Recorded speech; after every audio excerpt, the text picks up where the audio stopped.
Okay. Hello. Am I audible? And is the screen visible?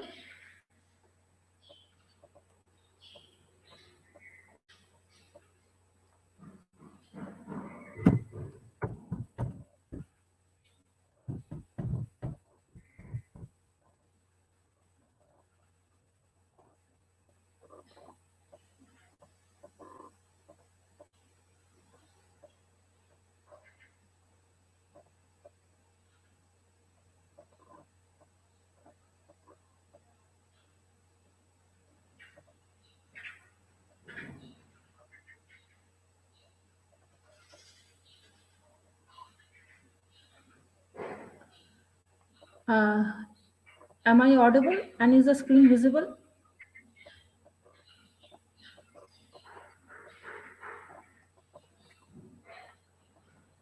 Uh, am I audible? And is the screen visible?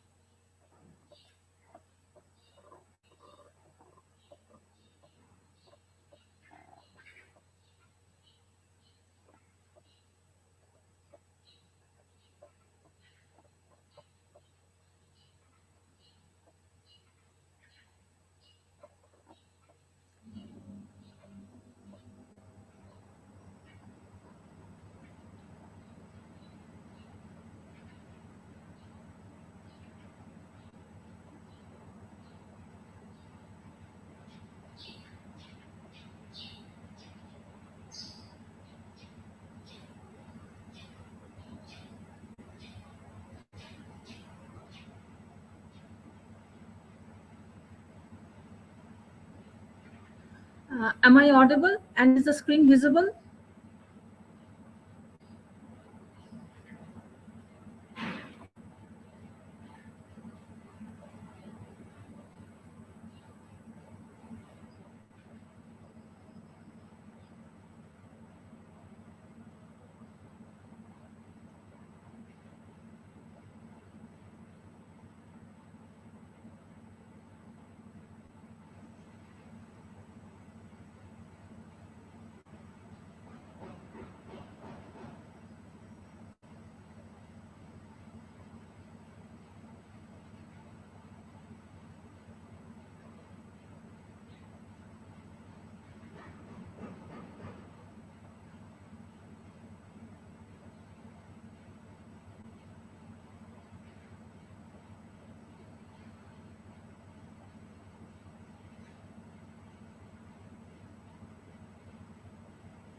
Okay. Good afternoon, everyone. So today, let us start with the second lecture series of the same what we had started the previous Saturday, that is on UGC net SLET, SET, UPSC, other competitive exam preparation.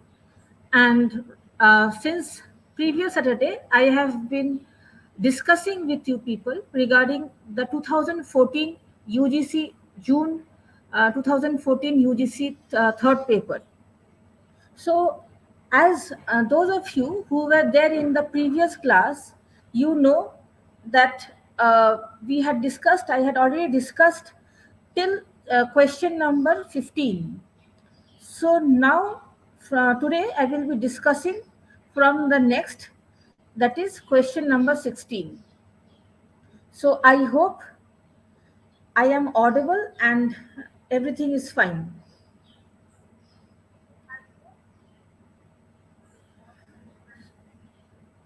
So the next question, that is question number 16, is some heat is received by the atmosphere even after sunset from. Some heat is received by the atmosphere even after sunset. From which are the following from these following options, which will be the correct answer? That is invisible solar radiation, latent heat, radioactive processes, and terrestrial radiation. So till then, if any of you can type the answer, it would be good. So in Hindi it is सूर्यास्त के बाद भी सीमित उष्णता वायुमंडल द्वारा किससे प्राप्त हो जाती है? अदृश्य सौर विकिरण, पार्श्विक ताप, रेडियो सक्रिय प्रक्रियाएं, पार्थिव विकिरण. So from which of these do we get heat? The atmosphere gets heat even after sunset. So if possible, if any of you can, if you know the answer, you can type it in the chat box, whether it is A, B, C, or D.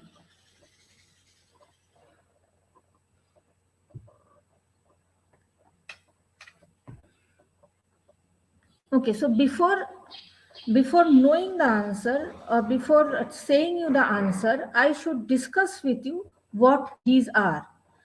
In the next slide, you will find both the answer and also the discussion, because you need to know what these are, so that later on if you get a question from any of these, then you will be able to answer.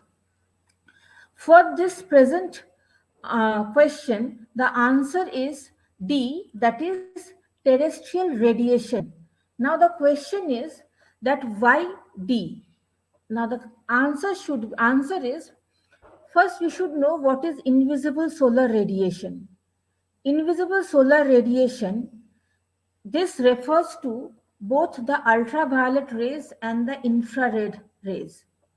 So since this refers to both the ultraviolet rays and the infrared rays, so that means this we get this when the sun is already there. So it is not after sunset. Then we see the latent heat. What is latent heat? Now, latent heat is the heat that is released as sensible heat during cloud formation. That means here also the option that it is found after sunset can be ruled out, because latent heat is associated with what? Cloud formation. Latent heat क्या है? ये बादल बनने के दौरान latent heat ये संवेदी उष्मा के रूप से ये मुक्त होती है, तो इसीलिए ये सनसेट के बाद नहीं होती है. इसका एसोसिएशन किससे होती है? क्लाउड फॉर्मेशन के साथ होती है. Then we find radioactive processes. What are radioactive processes? We know that there are various radioactive elements like potassium, uranium, thorium, etc. So these radioactive elements, they are always in some kind of they are having some kind of a reaction. So because of their reaction in the Earth's crust and the mantle, they go on continuously what? Adding heat and slows the cooling of the Earth. Now because they are doing this continuously, the word is continuously, it is not only after sunset, it is not only before sunset. So this radioactive processes is a continuous affair. So that is why this option will also be ruled out. तो potassium, thorium, uranium ये सब radio active पदार्थ है, और इस पदार्थ की वजह से क्या होती है? ये पदार्थ रेडियो सक्रियता के वजह से पृथ्वी के क्रस्ट और मैंटल में ये कंटिन्यूअसली ये ऊर्जा छोड़ते रहते हैं. तो ये कंटिन्यूअसली छोड़ रही है, ये नहीं कि सूर्यास्त के बाद.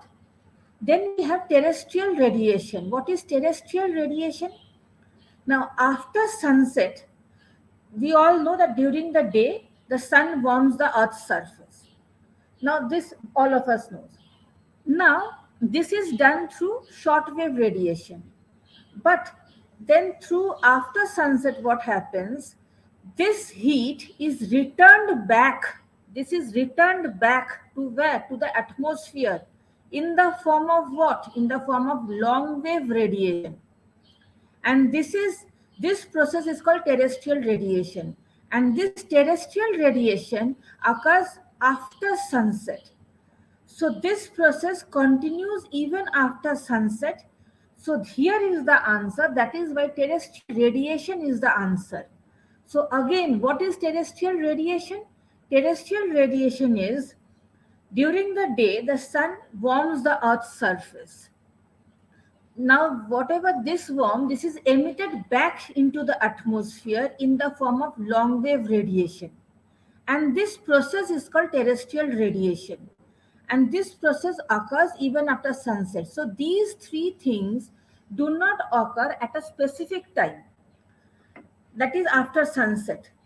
So there are, when they happen, I have already told you. So that is why terrestrial radiation is the answer. तो सूर्यास्त के बाद पृथ्वी की सतह से वापस वायुमंडल में हीट ट्रांसफर होती है, जो भी हीट प्राप्त होती है दिन में वो ट्रांसफर बैक हो जाती है। और ये होती है किस प्रकार से? ये दीर्घ तरंग के माध्यम से होती है, तो जिससे हम क्या बोलते हैं? पार्थिव विकिरण बोलते हैं। तो इसीलिए ये सूर्यास्त के बाद होती है, तो इसीलिए ये पार्थिव विकिरण जो point number 4 that is D, ये आंसर है। Then let us see this. There given below are two statements. One is labeled as assertion and the other is labeled as reason. Select your answer from the codes given below. The growth of grass and other vegetative cover is limited to the selvas. And the reason, this is the statement. And what is the reason that has been given? It has been given that the separate crowns of trees coalesce and form a thick canopy above the forest floor. Now, whether this is the correct explanation of A? Well, this is the correct explanation of A. Growth of grass and other vegetative cover is really limited to selvas, and we find if you have a proper, for this you need to have a proper understanding of the selvas grassland, then you will know that code A is the correct option.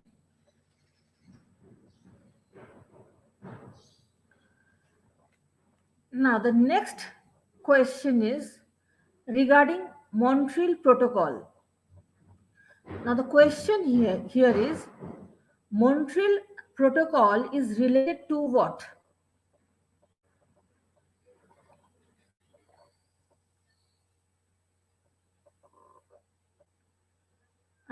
Could you please, I hope everything is all right till now.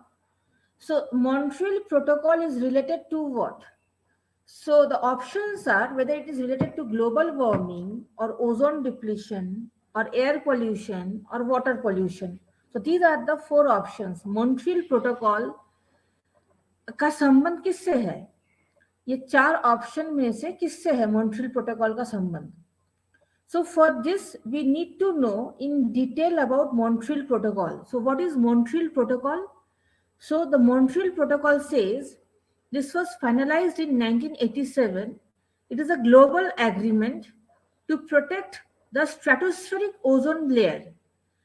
And this agreement was made to protect, I have underlined this, to protect the stratospheric ozone layer. How? By phasing out the production and consumption of what? Ozone depleting substances. These are also called ODS. And these ODS are found where? So these are found in these, that is refrigerators, air conditioners, fire extinguishers and aerosols.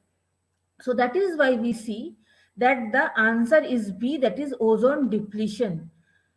Now Montreal Protocol, ये ozone क्षयकारी पदार्थों के उत्पादन और खपत में इसको कम करना है, और कम करके जो समताप मंडल, हमें पता है कि समताप मंडल में ये ओजोन जो परत है ये समताप मंडल में है, और समताप को रक्षा करना है। ये एक समझौता की गई थी 1987, और ये भी इस समझौता में ये भी थी कि जो ओडीएस के जो पदार्थ है, जहाँ पर कौन से पदार्थ, जहाँ जैसे रेफ्रिजरेटर, एयर कंडीशन एक्सेट्रा, ये रेफ्रिजरेटर या एयर कंडीशंस के वजह से ओडीएस पदार्थ ये एमिट होती है, जिससे कि ओजोन डिप्लीशन होती रहती है।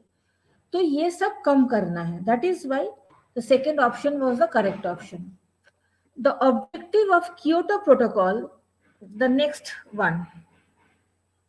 The objective of Kyoto Protocol was to reduce greenhouse gas emission by what? So these are the options, whether by 10% or 8% or 20%, 5%, etc. by 1990 level. So you can just check the question.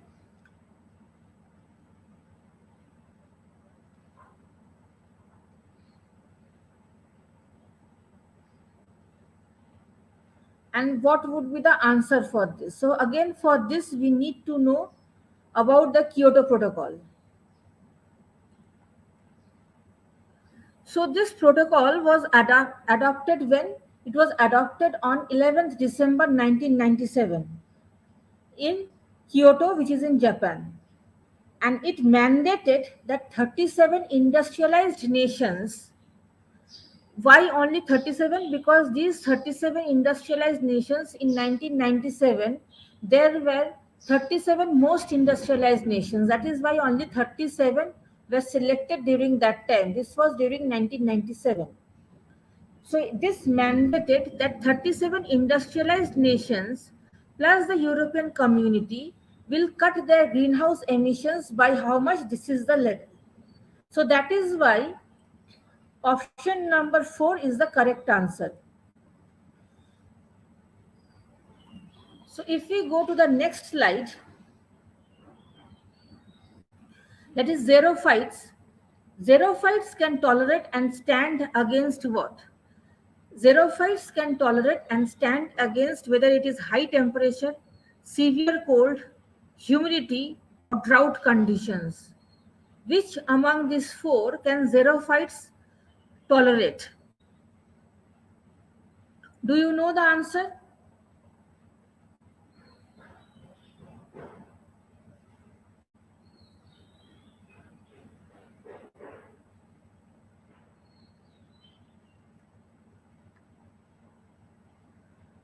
Okay. So this is what a xerophyte looks like. So in xerophytes, these are xerophytes. Xerophytes have got thick stems, they have got prickly thorns, and this is their root system. So because of this root system, they have got a long root to tap the water, and these shallow roots also help them in taking the whatever water is there available through snow, this rainfall. Now, so xerophytes can tolerate against drought conditions. So they can tolerate in environment where there is little liquid water, because snow is not required for them. They require, any plant will be requiring liquid water. And where is that kind of a condition where there is drought conditions, that is desert or ice or snow covered region. Now consider the following statements. Ozone is found mostly in the stratosphere. Ozone is found mostly in the stratosphere. Consider next is ozone layer lies 55 to 75 kilometers above the surface of the earth. Ozone absorbs ultraviolet rays from the sun. Ozone layer has no significance for life on earth. Now, which of the statements are correct? Now, ozone is found mostly in the stratosphere is correct. Ozone absorbs ultraviolet rays from the sun. This is also correct. Now let us see which of the statements are correct. So the statement for this is A is correct. A says what? 1 and 3. That is, ozone is found mostly in the stratosphere is correct, and ozone absorbs ultraviolet rays from the sun is correct. Why this is incorrect? Because of this. Now, if we know that a ozone layer, you see over here, it is found between 15 kilometers to 30 kilometers. So since 15 to 30 kilometers this is found, so this statement is incorrect, and no significance for life on earth is obviously not correct, because it has got huge significance for life on earth. Now the next question is, Given below are two statements, again one assertion and one reasoning. What is the assertion? That is oceanic salinity is low in the equatorial region, and the reason is equatorial region is characterized by heavy rainfall, cloudiness and humidity. So which of these, again, which of these is correct? If you know the answer, you can type down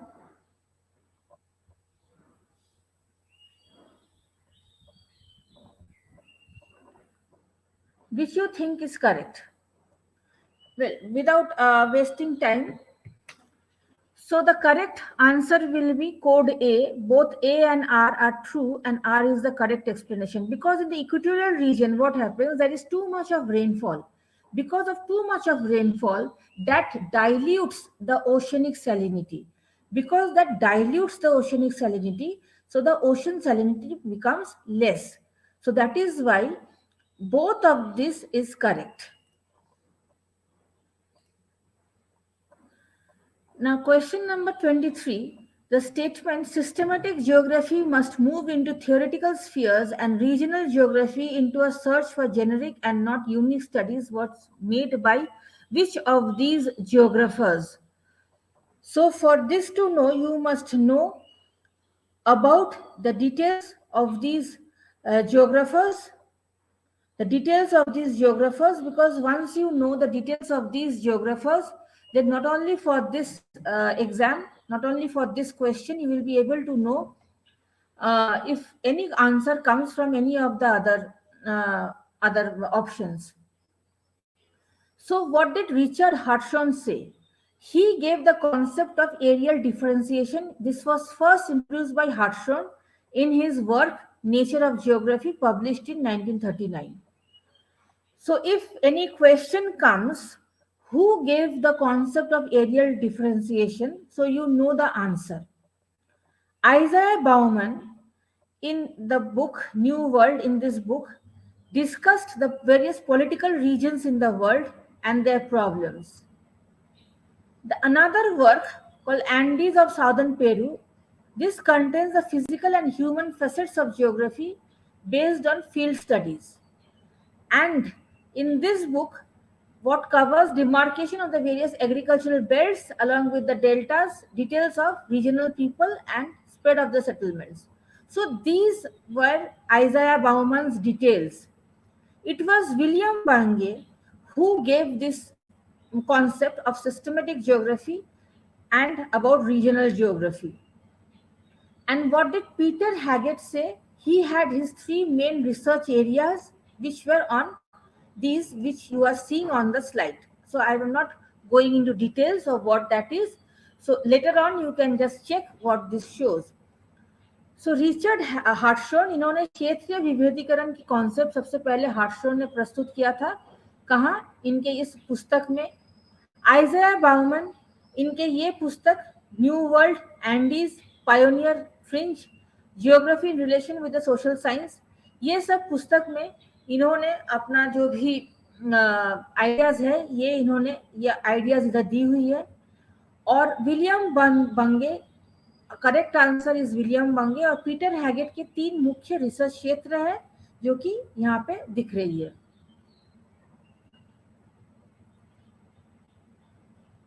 Next is, in the development of quantitative revolution, a new field of study called social physics, stating the dimensions of society are analogous to the physical dimensions and include number of people, distance and time, was introduced by which of these following people?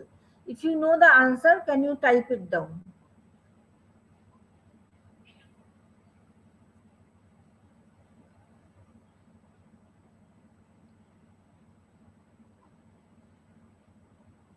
Do you know the answer? Okay, for this you need to know what each of them has said. So the answer is the first, that is J.K. Stewart. He had given this theory demographic gravitation, and in demographic gravitation he had mentioned the details that has been given, that was given in the previous slide. So if the question comes that who gave the theory of demographic transition, so you know the answer, that who has given. This is J.Q. Stewart. And what is demographic transition? Gravitation. This says the basic concept is that a huge number of people in an area, they behave like a magnet. They behave like an attractive force for other people to migrate there.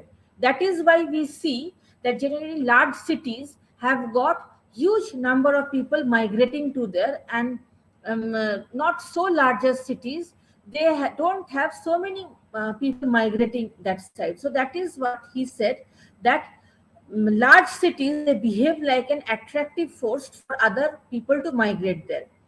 Then we find Edward Woolman, who gave the concept of spatial interaction, and he also came up with this theory, that is theory of multiple nuclei theory, with Chauncey Harris. So if again the question comes, who gave the concept of spatial interaction? So you know the answer. Also, who gave the concept of multiple nuclei theory? You know the answer. In W.L. Garrison, he was one of the leaders in quantitative revolution and regional science. And William Vaughan's, he had in mathematical approaches to spatial analysis, map projections, etc. So these are the details for William Watts, which you can just check. So J.K. Stewart इन्होंने demographic gravitation theory दिए थे, और इसका मूल अवधारणा यह है कि शहर में बड़ी संख्या में लोग अन्य लोगों के लिए वहां प्रवास करने के लिए एक आकर्षक बल के रूप में व्यवहार करते हैं. उसके बाद हम लोग देखते हैं एडवर्ड वुलमैन, जो कि स्थानिक अंतःक्रिया मॉडल दिए, और इन्होंने चॉन्से हैरिस के साथ बहुनाभिक सिद्धांत भी पेश किया. उसके बाद हम लोग देखते हैं W.L. गैरिसन और विलियम वॉट्स. उनके जो मत जो भी है, उनकी जो थ्योरीज है, that is given on the screen. You can check this out. Again, there is one assertion and one reasoning. Given below are two statements, one labeled as assertion and the other labeled as reason. So the major thrust of quantitative revolution is to bring lawmaking, model making, and theorization in geography. What is the reason? The reason is, after the Second World War, young geographers discarded the empirical, descriptive and gazetteer type of geography by using the mathematical language rather than the language of literature. So what is the correct explanation? The correct explanation is C. That is what? Both A and R is correct, and R is the correct explanation of A. So because of this, we find quantitative revolution in geography building up. Next, we have to match list 1 and list 2. You can go through list 1 and list 2, and the proper code, the codes are given over here, and which do you think is the proper code? So for this, you need to know the books written by each of these. I have already in some of the previous slides mentioned some of these authors, some of these geographers, and also some of the books written by them. So if you know, if you have an understanding of that, then you would be able to know about this. So regarding this, the proper answer is A, that is, this is the code. You can go through this. So here you can see in Romans written, and here in numericals this is written. So you can match this code. Again, there is another in 27. There is list 1 and list 2. So again, for this same thing, you need to know the various authors and their books. So what are the authors and their books? So it is option number B, that is written over here. So you can match this. You can match this with whatever present over here. Which one of the following statements is not true about humanism in geography? So if you know about humanism or humanistic geography, then you would know the answers to this. That is, humanism does not treat humans as machines. So this this is not true. Which one of the this is true? Like humanism, they do not treat humans as machines. For humanistic geography, humans have been given the ultimate position. Humanistic geography gives importance to human awareness, human consciousness, and human activity. So this is also true. Humanism accepts the reduction of space and place to geometrical concepts of surface. Humanism was developed as a criticism against positivism and quantitative revolution. This is also true. So, what is not true is this number C. Humanists accept the reduction of space and place to geometrical concepts of surface. Now, match list 1 and list 2 and select the correct answer using the codes given below. You add, again, for this, you need to know who gave what theory, because these are the various theories and these are the advocates of those theories. I have already told you about William Bungay and Smith in the earlier lecture. So you need to know who has given what. So if you had gone through the previous slides, then you would be knowing the answer. So which one is the correct answer? The correct answer is B. That is code, this code over here. Who among the following was a strong supporter of Ritter's teleological ideas? 4 options again has been given. To answer this question, you need to know the theories of each of them. So the answer for this is Guyot, but you need to know about each of them. So Guyot, he was a student of Ritter and a follower of Ritter, and he had said this, which I have given in inverted comma. A teleological pattern exists in nature. So he said that this pattern exists in nature. So he was a supporter of Ritter. Then we find Oscar Peschel. All of these people that you are seeing over here in slide, all of them belongs to German School of Geography. Now, Oscar Peschel, he he is best, though he has given various books, but he is best remembered for this book, The Races of Man and Their Geographical Distribution. This book he is best known as, which he came up in 1876, and he had classified man into 7 races. उन्होंने मानव को 7 ऐसे जातियों में उन्होंने divide किए थे. कौन से 7 जाति? Australoid, Mongoloid, Dravidians, Bushman, Negroid and Mediterraneans. So if the question comes regarding this, that who classified the human race into 7 races, so you know the answer now. Georg Gerland, he was more focused on the physical aspects of the earth, bhautik pehlu, and he favored the complete exclusion of humans. According to him, geography should be the study of only the physical aspects and not human aspects. And he said that geography, the study of geography should be Erdkunde. So if you know who is Erdkunde, this concept was also given by one of the geographers. So according to him, geography should be the study without a reference to humans. Then we find Frederick Ratzel. He was the person who came up with the word called anthropogeography. And he had immense contribution to ethnogeography and human geography. So right now you have the details of each one of these.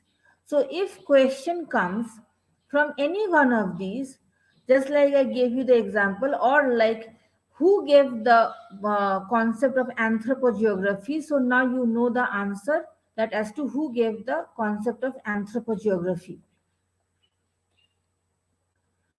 Then we see a process of population deconcentration away from large urban settlements to non-metropolitan areas is termed as what?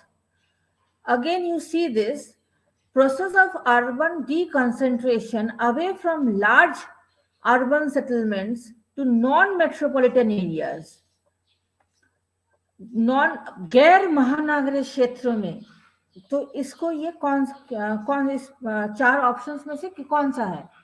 Urban dispersal, urban sprawl, counter urbanization और suburbanization. Urban dispersal, urban sprawl, counter urbanization or suburbanization, which of these will be the correct option? So again, to know this, you have to know what is the details of each of these concepts. So urban dispersal, just go through the blue words. Urban dispersal is what? It refers to when an unusually large number of people, this is the key word, unusually large number of people leave the same area in a very short period of time, and they spread out from the central area of the city to the peripheral areas. That is called urban dispersal. So here we find what? An unusually large number of people, not from here and there, from the same area they will be dispersing in a short period of time, and they spread out from the central areas to the peripheral areas. What do we mean by urban sprawl? Here, this means this is the uncontrolled and unplanned expansion. Again, it happens from the city center outside. And this leads to what? This leads to urban fringe. This happens in urban fringe areas and occurs as slums, various slums, etc. occurs. In counter urbanization, this is the answer to the question. This is the opposite of urbanization, occurs because of the movement of people from urban areas to the rural areas. And why this occurs? This occurs because of the reasons mentioned over here. Because people, they want a better standard, a better quality of life in the suburbs, in the rural areas, semi-rural areas, they will find lower housing cost, etc. Then we find suburbanization. In the suburbanization, what happens? The development of suburbs in the outskirts of the cities. So the answer to this question is counter urbanization. तो नगरीय छितराव क्या है? ये नगर के मध्य स्थानों से इसके जो आसपास के क्षेत्र में फैलने को नगरीय छितराव बोलते हैं.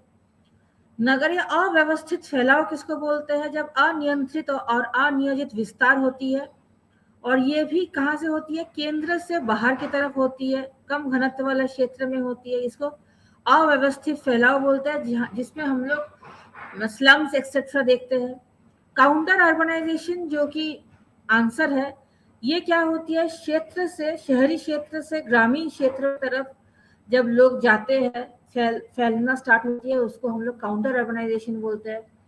और उपनगरीयकरण क्या होती है? जब नगरों के विस्तार होती है, वृद्धि होती है, शहर के बाहर वृद्धि होती है, तब उसको उपनगरीयकरण बोलते हैं या उपनगर बोलते हैं. इसका डिटेल्स दी हुई है, आप लोग चाहो तो बाद में चेक कर लेना.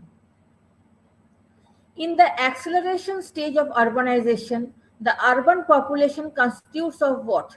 Constitutes more than 70% of the total population, 25 to 70%, 10 to 25%, and less than 10%.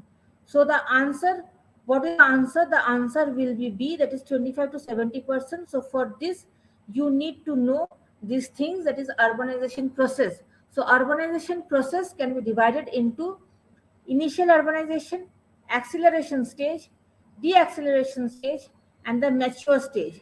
So in the initial stage, this is just the beginning of urbanization, and this is characterized by small urban population.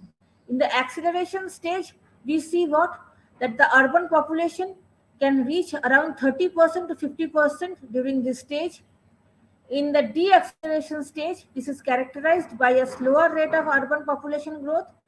And the mature urbanization stage, in this stage we find that the urbanized population is around 75%. So the answer is acceleration stage. तो शहरीकरण को हम लोग 4 भाग में विभक्त कर सकते हैं. सबसे पहले प्रारंभिक शहरीकरण. ये शुरुआत होती है और इसमें शहर की एक छोटी शहरी आबादी ये जो शुरुआती चरण होती है। उसके बाद त्वरित चरण, ये इसमें शहरीकरण की गति प्राप्त होती है जहां पर शहरी आबादी लगभग इतने टक्के होती है। उसके बाद के चरण में शहरी जनसंख्या वृद्धि में दर धीमी हो जाती है और प्रौढ़ावस्था में हम लोग क्या देखते हैं, शहरी आबादी अराउंड 75% होती है। तो this was it all for today. So if there is any question, you can type it down. Otherwise, I will close this live streaming.